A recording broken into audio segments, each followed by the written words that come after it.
Why is Kafka fast? What is the secret? We'll talk about it in this video. Let's dive right in. We'll first start by acknowledging that the term fast is ambiguous. What does it even mean that Kafka is fast? Are we talking latency? Are we talking throughput? Is fast compared to what? Kafka is optimized for high throughput. It is designed to move a large number of records in a short amount of time. Think of it as a very large pipe moving liquid. The bigger the diameter of the pipe, the larger the volume of liquid that can move through it. So when someone says Kafka is fast, they usually refer to Kafka's ability to move a lot of data efficiently. What are some of the design decisions that help Kafka move a lot of data quickly? There are many design decisions that contributed to Kafka's performance. In this video, we'll focus on two. We think these two carry the most weight. The first one is Kafka's reliance on sequential I/O. What is sequential I/O? Let's dig deeper into that. There's a common misconception that disk access is slow compared to memory access, but this largely depends on data access patterns. There are two types of disk access patterns, random and sequential. For hard drives, it takes time to physically move the arm to different locations on the magnetic disks. This is what makes random access slow. For sequential access though, since the arm doesn't need to jump around, it is much faster to read and write blocks of data, one after the other. Kafka takes advantage of this by using an append-only log as its primary data structure.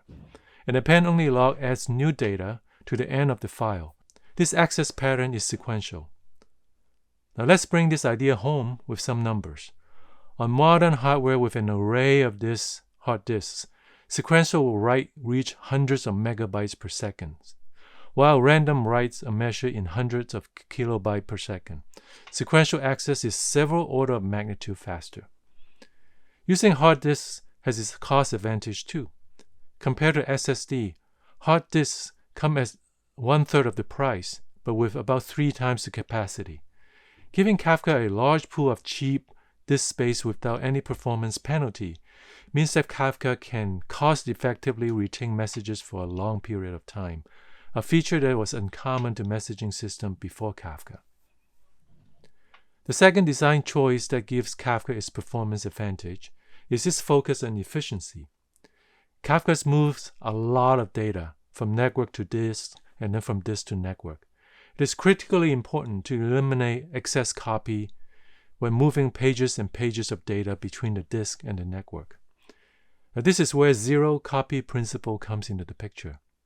Modern Unix operating systems are highly optimized to transfer data from disk to network without copying data excessively.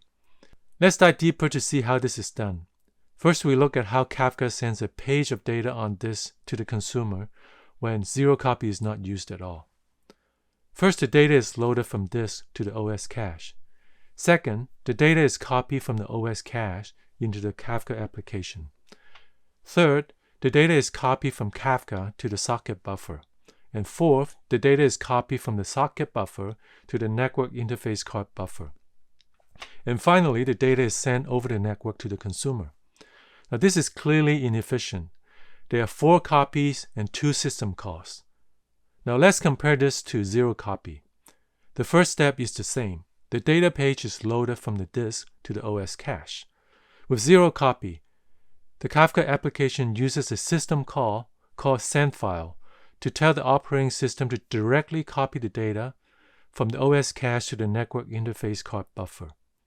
In this optimized path, the only copy is from the OS cache into the network card buffer. With a modern network card, this copying is done with DMA. DMA stands for Direct Memory Access. When DMA is used, the CPU is not involved, making it even more efficient. To recap, sequential I/O and zero-copy principle are the cornerstone to Kafka's high performance. Kafka uses other techniques to squeeze every ounce of performance out of modern hardware, but these two are the most important in our view. If you'd like to learn more about system design, check out our books and weekly newsletter. Please subscribe if you learned something new. Thank you so much, and we'll see you next time.